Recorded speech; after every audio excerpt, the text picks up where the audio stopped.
Project 75I को हरी झंडी दिखाकर सरकार ने भारतीय नौसेना की ताकत को कई गुना बढ़ा दिया है। क्या है ये 72,000 करोड़ का प्रोजेक्ट 75I जिसकी चर्चा पाकिस्तान, चीन और बांग्लादेश तक हो रही है? तो 71 की जंग तो आपको याद ही होगी। इस जंग में अमेरिका से लीज पर ली गई पनडुब्बी PNS गाजी को भारत की नौसेना ने मिट्टी में नहीं बल्कि पानी में मिला दिया था और इस एक घटना ने पाकिस्तान की हार में अहम भूमिका निभाई थी। इसके बाद भारत को पूरी तरह समझ में आ गया था कि सबमरीन समुद्री ताकत को कई गुना बढ़ा देती हैं और इसीलिए भारत अब जर्मनी से 6 एडवांस सबमरीन्स खरीदने जा रहा है।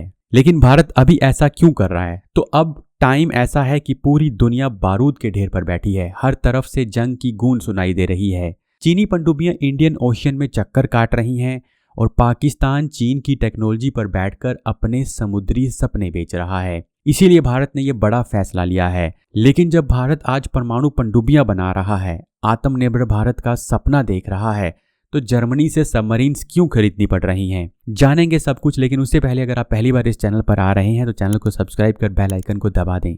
क्या है प्रोजेक्ट 75I? प्रोजेक्ट 75I भारतीय नौसेना की उस योजना का नाम है जिसका मकसद था 6 नई बेहद आधुनिक SSKs यानी submersible ship Hunter killer submarines खरीदना। क्योंकि भारतीय नौसेना लंबी अंडर वाटर एंड्योरेंस, ज़्यादा स्टेल्थ, दुश्मन की नज़र से छिपकर हफ्तों तक पेट्रोलिंग और भविष्य की समुद्री जंग के लिए एक प्लेटफॉर्म तैयार करना चाहती थी।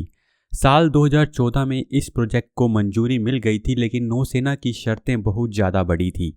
क्योंकि भारतीय नौसेना चाहती थी कि सारी पनडुब्बियां भारत में बने जिनमें DRDO का स्वदेशी AIP सिस्टम लगे और इनमें भारतीय स्टील टॉर्पेडोज और मिसाइल्स का इस्तेमाल हो। साथ ही डिज़ाइन का पूरा इंटेलेक्चुअल प्रॉपर्टी भी भारत के पास आए। लेकिन समस्या ये थी कि दुनिया की कोई भी सबमरीन कंपनी इन सभी शर्तों को एक साथ पूरा नहीं कर पा रही थी। नतीजा ये हुआ कि RFP बार बार बदली गई, शर्तें डाइल्यूट होती गई और प्रोजेक्ट 75I लगभग 10 साल तक अटका रहा। 10 साल की देरी के बाद आज वही सौदा हो रहा है जो भारत की सुरक्षा और ताकत को कई गुना बढ़ा देगा। पर अभी जिस AIP तकनीक की हमने बात की वो आखिरकार है क्या? AIP यानी एयर इंडिपेंडेंट प्रोपल्शन। पुरानी डीजल इलेक्ट्रिक सबमरीन्स को कुछ दिन बाद सतह पर आना पड़ता था और स्नॉर्कल करके बैटरी चार्ज करनी पड़ती थी और जैसे ही सबमरीन ऊपर आती थी सैटेलाइट रडार और एनिमी एयरक्राफ्ट उसे पकड़ लेते थे। लेकिन AIP वाली सबमरीन्स बिना ऊपर आए हफ्तों तक समुद्र के नीचे रह सकती हैं, वो भी लगभग बिना आवाज के।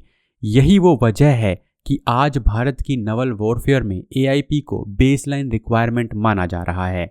अब भारत जो है वो 2 देशों से सबमरीन खरीदने पर बात कर रहा था। पहली थी जर्मनी की टाइप 241NG सबमरीन। इसके अंदर फ्यूल सेल बेस्ड AIP है जो पहले से ऑपरेशनल सबमरीन्स पर टेस्टेड है।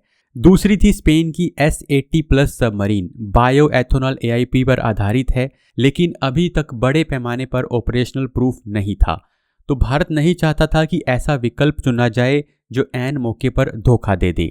लेकिन जर्मनी को चुनने के पीछे कुछ और कारण भी थे। सबसे पहले AIP सिस्टम पहले से ऑपरेशनल था, बेहतर अकोस्टिक स्टेल्थ थी, कम लाइफ साइकिल रिस्क था और सबसे अहम बात, जर्मनी की TKMS का इंडिया की MDL के साथ 40 साल पुराना रिश्ता है। MDL यहाँ पर भारत की कंपनी है जो इस फील्ड के अंदर काम करती है और TKMS जर्मनी की कंपनी है जो इस फील्ड के अंदर पहले से काम कर रही है। 1980 के दशक में भी भारत ने जर्मनी से शिशुमर क्लास टाइप 209 सबमरीन्स ली थी जिनकी रिलिफ्ट और लाइफ एक्सटेंशन भी TKMS ने किया था। तो INS शिशुमर का MRLC रिलिफ्ट 2018 में पूरा हुआ था।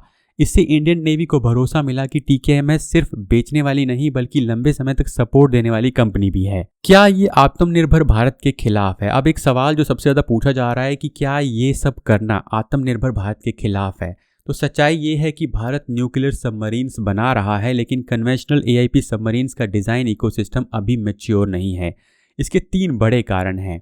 पहला कारण ये है कि इंडियन शिपयार्ड्स पहले से SSBN और SSN प्रोजेक्ट्स में बिजी हैं। DRDO का AIP सिस्टम अभी इंटीग्रेशन स्टेज में है और नेवी को जल्दी ऑपरेशनल सबमरीन्स चाहिए। इसीलिए प्रोजेक्ट 75I का रास्ता चुना गया जिसका मकसद था भारत में बनाना और फॉरेन डिज़ाइन से हेल्प लेना। अब यहाँ पर 6 की 6 पनडुब्बियाँ भारत में बनेंगी और इन्हें MDL बनाएगा। शुरू में 45% जो सामान है वो भारत में जो बना है वही यूज़ होगा, और आखिरी सबमरीन तक ये जो परसेंटेज है वो 60% तक चला जाएगा। यानी भारत सब कुछ जर्मनी से नहीं खरीद रहा, बल्कि टेक्नोलॉजी के लेवल पर जर्मनी एक पार्टनर की तरह काम कर रहा है।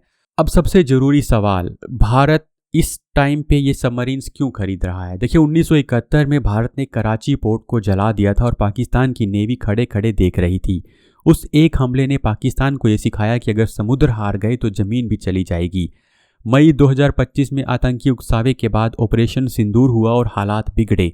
उस वक्त सेना तैयार थी, वायुसेना भी अलर्ट पर थी और नेवी ने भी कमर कस ली थी। तो उस वक्त कराची में एक पैनिक दिखा था, शिपिंग अलर्ट जारी किए गए थे, क्योंकि सब जानते थे कि अगर भारत ने समुद्र में कुछ फैसला लिया तो कराची दूसरा 1971 बन सकता है। तो उस वक्त भारत बिना एक मिसाइल दागे बहुत दबाव बना पाया था, और अगले 10 सालों में भारत और 6 से 9 AIP सबमरीन्स खरीदने जा रहा है। इंडिजीनियस AI पर भारत की मास्टरी होने वाली है और सी डिनाइल इंडिया की सिग्नेचर कैपेबिलिटी भी बढ़ने वाली है।